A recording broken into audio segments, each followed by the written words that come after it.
Hello everyone, welcome back to my channel. So today's session is statistics in research chapter. We are going to discuss another type of non-parametric test, that is your chi-square test. And in our previous session, I have already discussed the type of non-parametric test, that is your Mann-Whitney U test and your Kruskal Wallis, and that is also known as H test. Okay. Now today let's see the chi-square test. It's a type of non-parametric test. It was published by Carl Pearson in 1900 and it also known as a goodness of fit test. Okay, and also known as test of independence of data. ठीक है, test of independence of data भी वैसे कहते हैं. Frequency must be at least your 50 frequency at least होना चाहिए. Also use as a parametric test. इसको हम पैरामीट्रिक टेस्ट में भी यूज कर सकते हैं to test population variance on the basis of small size of variance. जब स्मॉल साइज ऑफ वेरिएंस है तभी हम इसको एज अ पैरामीट्रिक टेस्ट में भी यूज कर सकते हैं chi-square टेस्ट को. It's a positive squid distribution. इसमें जो डेटा है वो पॉजिटिव स्क्वीड डिस्ट्रीब्यूशन ही होगा, निगेटिवली स्क्वीड नहीं होगा. ठीक है. कंपेयर एक्सपेक्टेड फ्रीक्वेंसी को कंपेयर करते हैं हम इसमें किससे, ऑब्जर्व फ्रीक्वेंसी से. ठीक है. And observation are independent and random. जो ऑब्जर्वेशंस होते हैं वो आपके इंडिपेंडेंट होते हैं और रैंडम होते हैं, और इसमें हम क्या करते हैं, योर ऑब्जर्व फ्रीक्वेंसी को एक्सपेक्टेड फ्रीक्वेंसी से कंपेयर करने में ये हेल्प करता है. Okay, let's see the chi-square test को हम समझते हैं with the help of an example. Okay, let's start with example. One example I have taken that in an anti-malarial campaign, एक anti-malarial campaign में क्विनिन एक drug है, उसको administer किया गया टू 500 पेशेंट के ऊपर में. ठीक है. आउट ऑफ टोटल पॉपुलेशन क्या हमने लिया था, 2000 पॉपुलेशन लिया था, जिसमें से हमने 500 पेशेंट्स के ऊपर ये अप्लाई किया था क्विनिन मेडिसिन, जो कि एंटी मलेरियल ड्रग है. The number of fever cases जो है वो इसमें हमें एक टेबल में शो किया है, और इसमें हमें करना क्या है, discuss the usefulness of quinine in checking malaria. तो जो फीवर है, फीवर वाले पेशेंट हमने कितने लिए, टोटल पॉपुलेशन 2000 हमने लिया. टोटल पॉपुलेशन हमारा 2000 है, उनमें से कुछ फीवर वाले पेशेंट्स को लिए और उसमें हमने क्या अप्लाई किया, क्विनिन एक ड्रग है एंटी मलेरियल, उसे हमने अप्लाई किया, और उसको हमने क्या देखना है कि उसमें उसका जो रिस्पॉन्स है वो मलेरिया में कितना आ रहा है. और एक पहले से जो हम मेडिसिन ले रहे हैं, सिंपल मेडिसिन, कुछ पेशेंट जिसमें फीवर है, कुछ सिंपल मेडिसिन ले रहे हैं, उसके कंपेयर टू दैट क्विनिन को कंपेयर करके उसका कितना इफेक्टिव है वो क्विनिन, ये देखना है हमें. ओके.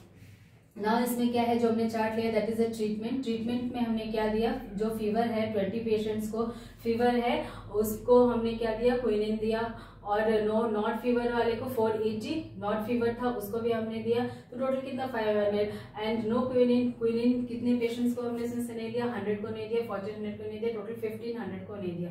टोटल हमारा इतना है. टोटल में से हमने कितने पेशेंट्स को क्विनिन ट्रीटमेंट दिया है वो यहाँ पर है, और हमें क्या करना है, क्विनिन जो एंटी मलेरियल ड्रग है उससे हमें कंपेयर करना है जिसको हमने नहीं दिया है. तो हमारा क्या होगा रेशियो, हमारा chi-square क्या निकलेगा इसमें. ठीक है. तो इसको हमें करना है. तो सबसे पहले क्या है, स्टेप 1 में क्या है आपका, फॉर्मुलेट हाइपोथेसिस. सबसे पहले कोई भी हम टेस्ट करते हैं तो हम पहले हाइपोथेसिस लगाते हैं, और हाइपोथेसिस, ये सारे टेस्ट हमारे हाइपोथेसिस टेस्टिंग पर ही डिपेंड है. तो हाइपोथेसिस टेस्ट हमने क्या लगाया कि नल हाइपोथेसिस में क्या देखा हमने, क्विनिन जो इज नॉट इफेक्टिव, क्विनिन जो मेडिसिन है इक्वल जो not effective in checking malaria. इसको नल हाइपोथेसिस में ये बताया गया है जो क्विनिन मेडिसिन है वो मलेरिया में इफेक्टिव नहीं है. बट इन अल्टरनेटिव हाइपोथेसिस में हमने क्या लिया कि क्विनिन जो एक मेडिसिन है वो क्या है, इफेक्टिव है मलेरिया के ट्रीटमेंट में. Okay. Now the step 2 will be your table of expected value. जो आपकी वैल्यू दी होती है यहाँ पे, जो आपका पहले से गिवन वैल्यू है, that is your observe value होता है. ऑब्जर्व वैल्यू का ये डेटा होता है, एंड आपको क्या निकालना है, आपको एक एक्सपेक्टेड वैल्यू निकालना है. तो लेट्स सी हम एक्सपेक्टेड वैल्यू कैसे निकालते हैं. तो इसके लिए जो ट्रीटमेंट है हमारा क्विनिन, नॉन क्विनिन, ये हमारा ऑब्जर्व्ड है. ठीक है. ये हमारा ऑब्जर्व्ड है, ऑब्जर्व डेटाज है, और हमें निकालना है एक्सपेक्टेड. तो हम कैसे निकालेंगे, expected of quinine with fever, यानी कि क्विनिन का एक्सपेक्टेड कितना होता है फीवर में, हमने क्या एक्सपेक्ट किया. तो इसके लिए total number of your row into total number of your जो नंबर टोटल नंबर आएगा, टोटल नंबर ऑफ रो को टोटल नंबर ऑफ कॉलम से इंटू करना है divide by your total population से। तो हमारा expected of quinine with fever कितना है, तो टोटल नंबर ऑफ यहाँ पर 500 है हमारा, क्विनिन में इतना 500 है, और टोटल कितना है क्विनिन का यहाँ पे इसमें 120, ठीक है, और टोटल पॉपुलेशन कितना है 2000। तो इससे हम जो करेंगे कैलकुलेशन तो हमारा आया 30। तो 30 इज योर एक्सपेक्टेड वैल्यू, ये एक्सपेक्टेड वैल्यू आ गया क्विनिन का, ठीक है। तो उसके बाद next is your no quinine, treatment दिया नो क्विनिन, लेकिन फीवर है लेकिन हमने क्विनिन नहीं दिया, तो इसका एक्सपेक्टेड वैल्यू कितना आएगा। तो expected of no quinine with fever में क्या हुआ आपका, ये 1500 into 120 this total divided by total number of population that is your 90। तो ये हमारी दूसरी वैल्यू आ गई एक्सपेक्टेड वैल्यू। अब हमें क्या देखना है, नो फीवर का निकालना है। तो नो फीवर का कैसे निकालेंगे, ट्रीटमेंट में quinine, expected of quinine with no fever. अब नो फीवर में total number of rows is your 500 into your total number of your column that is 1880 divide by your total number of population that is 2000, you will get to 470, ठीक है। Now next इसका expected of number of quinine, no quinine with fever, ठीक है। तो इसके लिए हम क्या करेंगे, total number of rows, total number of rows हम करेंगे। टोटल नंबर ऑफ रोज हमारा कितना है 1500 and total number of your column में कितना है आपका 1880 divide by total number of population, तो आपका कितना आया 1410 इज योर एक्सपेक्टेड वैल्यू। तो हमने सेकेंड स्टेप में क्या किया, total number of expected values निकाले, तो ठीक है। टेबल ऑफ एक्सपेक्टेड वैल्यूज हमने यहाँ पे निकाले। Now the step 3 will be your calculation of chi square निकालने के लिए हमें कुछ स्टेप्स फॉलो करने होते हैं, दैट इज योर क्या है आपका ऑब्जर्व, ठीक है, observe value, this is your expected value. फिर क्या है ऑब्जर्व माइनस एक्सपेक्टेड करेंगे, ऑब्जर्व माइनस एक्सपेक्टेड का स्क्वायर करेंगे, then observe minus expected square divided by your expected, ठीक है। तो सबसे पहले हम किसमें निकालेंगे, हमारे पास 4 केसेस है, that is quinine with fever. Quinine with fever में ऑब्जर्व्ड आपकी कितनी आई थी वैल्यू 20 और एक्सपेक्टेड कितना आया था 30,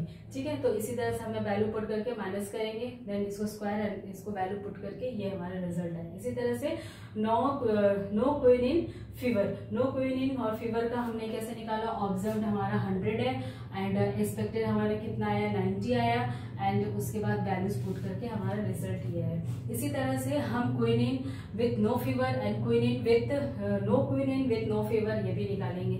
तो ये सारा हम क्या करेंगे, कैलकुलेशन ऑफ काई स्क्वायर। अब हमने यहाँ पर ये सारा कैलकुलेट कर लिया। अब उसके बाद काई स्क्वायर का फॉर्मूला क्या है, chi square is equal to sum of observed minus expected का square whole square divide by your expected.